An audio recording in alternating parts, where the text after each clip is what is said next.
आज के इस वीडियो लेक्चर में हम जो पॉइंट्स कवर करने वाले हैं, सबसे पहले हम देखेंगे सांस्कृतिक अंतराल क्या होता है, कल्चरल लैग जिसको हम कहते हैं इंग्लिश में।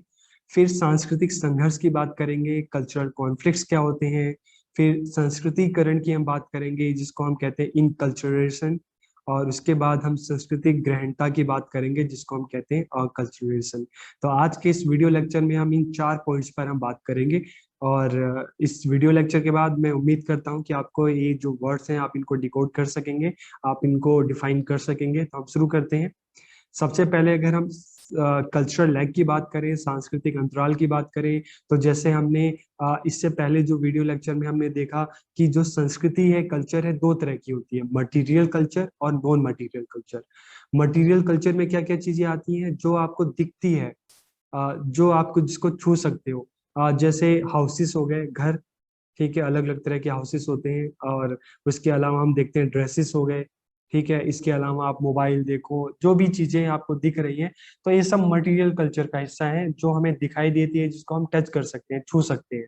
और इसके अलावा दूसरा जो होता है नॉन मटेरियल कल्चर, जिसको हम महसूस कर सकते हैं, जिसको तो नॉन मटेरियल कल्चर, अभौतिक कल्चर में क्या क्या चीजें आती हैं, हमारे कस्टम्स आते हैं, रिचुअल्स आते हैं, लैंग्वेज आती है, तो फेस्टिवल्स आते हैं, तो ये नॉन मटेरियल कल्चर है।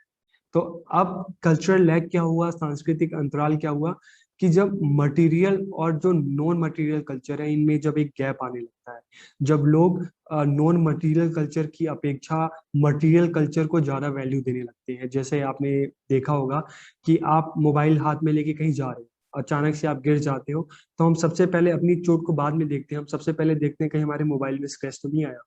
इसके अलावा आपने देखा होगा लोग कार में, मोटरसाइकिल पर एक जगह से दूसरी जगह आते हैं, कहीं ट्रैफिक रेड लाइट पे हल्की सी भी एक कार का, एक गाड़ी का दूसरे गाड़ी से टक्कर हो जाता है, तो लोग ये नहीं समझते कि कोई जानबूझकर किसी का एक्सीडेंट नहीं करता या जानबूझकर किसी की गाड़ी पे नहीं मारता, एक गलती से हो जाता है। फिर भी लोगों को ये बात चुप जाती है कि उनकी गाड़ी में स्क्रैच आ गया और उस चीज को बर्दाश्त नहीं कर सकते और एक दूसरे से भिड़ जाते हैं।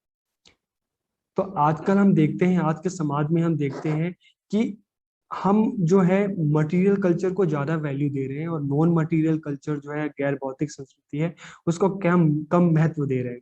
तो जब किसी सोसाइटी में मटेरियल कल्चर या भौतिक संस्कृति को ज्यादा वैल्यू दी जाने लगे और नॉन मटेरियल कल्चर जिसमें हम वैल्यूज की बात करते हैं उसको कम महत्व दिया जाने लगे, तो इस तरह से जो कल्चर में गैप चला आता है, गैप बढ़ने लगता है, इसे हम कहते हैं कल्चरल लैग या सांस्कृतिक अंतराल।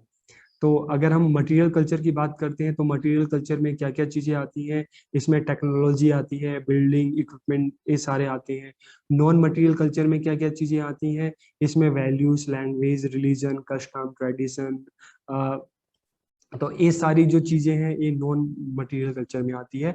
और जब हम मटेरियल कल्चर को ज्यादा वैल्यू देने लगते हैं, हम घर, फोन, कार, इन चीजों को ज्यादा वैल्यू देने लगते हैं, और जो हमारा नॉन मटेरियल कल्चर है, वैल्यू, लैंग्वेज, रिलीजन, जो हमारी परंपराएं हैं, इसको हम कम महत्व देने लगते हैं, तो कल्चर में इस तरह का जो डिफरेंस आता है मटेरियल और नॉन मटेरियल में, तो इसे हम कहते हैं कल्चरल लैग या सांस्कृतिक अंतराल। ठीक है। अब इसके बाद हम बात करते हैं कल्चरल कॉन्फ्लिक्ट्स। तो कॉन्फ्लिक्ट्स जो ये शब्द है, संघर्ष, आपने हमेशा सुना होगा, सुनते आ रहे होंगे। तो अक्सर आपने देखा होगा कि जब किसी जगह पे एक से ज्यादा कल्चर के लोग रहते हैं, तो कई बार क्या होता है कि एक कल्चर के लोग दूसरे कल्चर के लोगों की तुलना में अपने आप को ज्यादा इम्पोर्टेंस देते हैं, अपने कल्चर को ज्यादा अच्छा बताते हैं, अपनी लैंग्वेज को, अपनी ड्रेसेस को, अपने फूड को, अपने फेस्टिवल को ज्यादा अच्छा बताते हैं, और दूसरे कल्चर के लोगों को इंफीरियर बताते हैं, मतलब उनको नीचा साबित करते हैं और कहते हैं कि नहीं, हमारा कल्चर ही सबसे अच्छा है, तुम्हारा कल्चर अच्छा नहीं है। तो इस तरह की अगर हम चीजें देखें कल्चर में, अगर इस तरह की अगर हम देखते हैं विवाद होने लगते हैं, एक कल्चर अपने कल्चर को ज्यादा बड़ा बताए, दूसरे को छोटा बताए, तो इस तरह की जो अलग अलग कल्चर में जब इस तरह के कॉन्फ्लिक्ट्स होने लगते हैं, तो इससे हम क्या कहते हैं, कल्चरल कॉन्फ्लिक्ट्स या सांस्कृतिक संघर्ष हम इसको कहते हैं। ठीक है।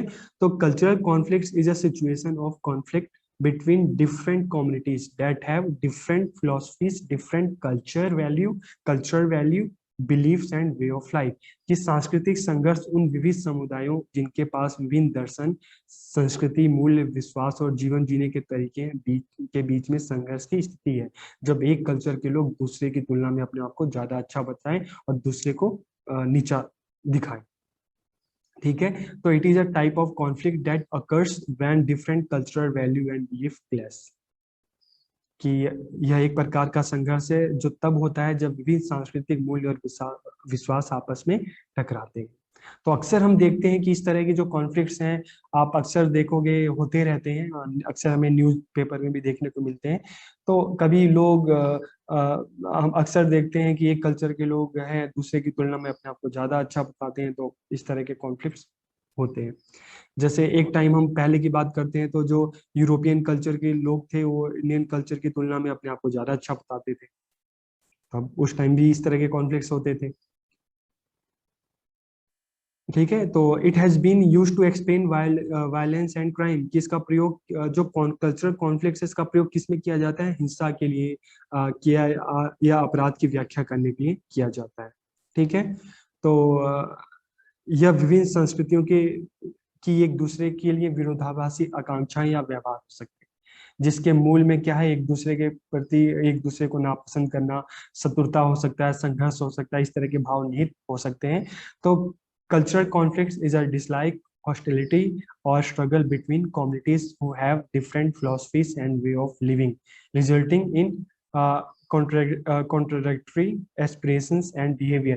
तो आपको ये समझ में आ गया होगा कि जब दो कल्चर के लोग आपस में जब भिड़ते हैं, एक कल्चर के लोग अपने आप को ज्यादा अच्छा बता रहे हैं, दूसरे को कम कर रहे हैं, तो इस तरह से जब अलग अलग कल्चर में इस तरह के कॉन्फ्लिक्ट्स होते हैं तो इसे हम कहते हैं कल्चरल कॉन्फ्लिक्ट या सांस्कृतिक संघर्ष। इसके बाद अब एक आता है इन कल्चरलाइजेशन या संस्कृतिकरण। तो इसका क्या मतलब है कि हम जैसे मान लो आप कोई आप में से कोई बिहार में था, तो बिहार में आप पैदा हुए, तो आप पैदा होने के बाद आप धीरे धीरे बड़े हुए, तो आपने वहीं के कल्चर को, जिस जगह आपने पैदा हुए, आपने धीरे धीरे जब आप बड़े हो रहे थे तो आपने अपने कल्चर को अपनाया, अपने कल्चर को सीखा।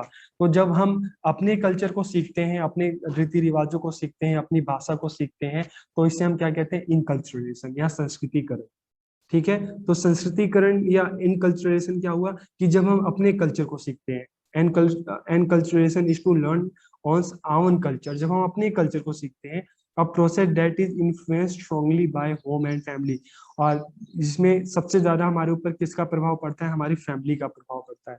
व्यक्ति द्वारा जब वो अपनी स्वयं की स्वदेशी संस्कृति को सीखता है, अपनी खुद की संस्कृति को सीखता है, एक तमिलनाडु से कोई है तो उसने अपनी तमिल संस्कृति को सीखा, कोई उड़ीसा से है तो उसने अपनी उड़िया संस्कृति को सीखा, तो इसे हम क्या कहेंगे, इसे हम कहेंगे संस्कृतिकरण या एनकल्चरलाइजेशन। ठीक है, तो आपको ये समझ में आ गया कि एनकल्चरलाइजेशन मतलब जब हम अपनी संस्कृति को सीखते हैं, जब हम अपनी संस्कृति के लोगों के बीच में हम वहाँ पे पैदा होते हैं, बड़े होते हैं, तो हम अपनी संस्कृति को सीखते हैं। कोई पंजाब में है तो उसने पंजाबी संस्कृति को सीखा, कोई हरियाणा का है तो उसने हरियाणवी संस्कृति को सीखा, तो इसे हम कहते हैं संस्कृतिकरण या इनकल्चरलाइजेशन। तो ई मी मतलब माई। ठीक है, तो संस्कृतिकरण जब हम अपने खुद के कल्चर को सीखते हैं। अब फिर दूसरा आता है अकल्चरलाइजेशन या सांस्कृतिक ग्रहणता। जब हम अपने कल्चर को ना करके हम दूसरे के कल्चर को फॉलो करते हैं तो उसे हम क्या कहते हैं, उसे हम अकल्चरलाइजेशन कहते हैं। जैसे आप बिहार के हो लेकिन आप अमेरिका चले गए और आपने वहाँ के कल्चर को फॉलो करना शुरू किया। ठीक है, आप पंजाब के हो, आप तमिलनाडु आ गए तो आपने तमिल कल्चर को फॉलो करना शुरू किया।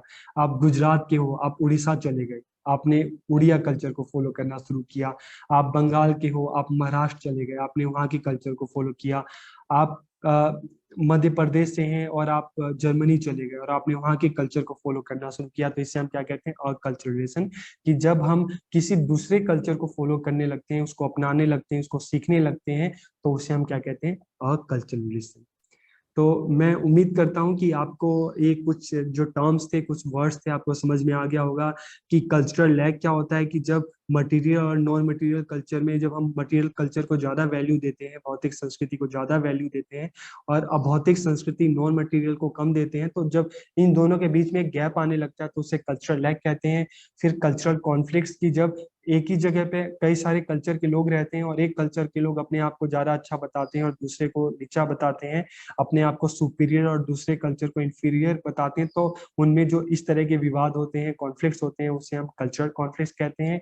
और इनकल्चरेशन मतलब जब हम अपनी संस्कृति को सीखते हैं, और अकल्चरेशन मतलब जब हम दूसरे की संस्कृति को अपनाते हैं।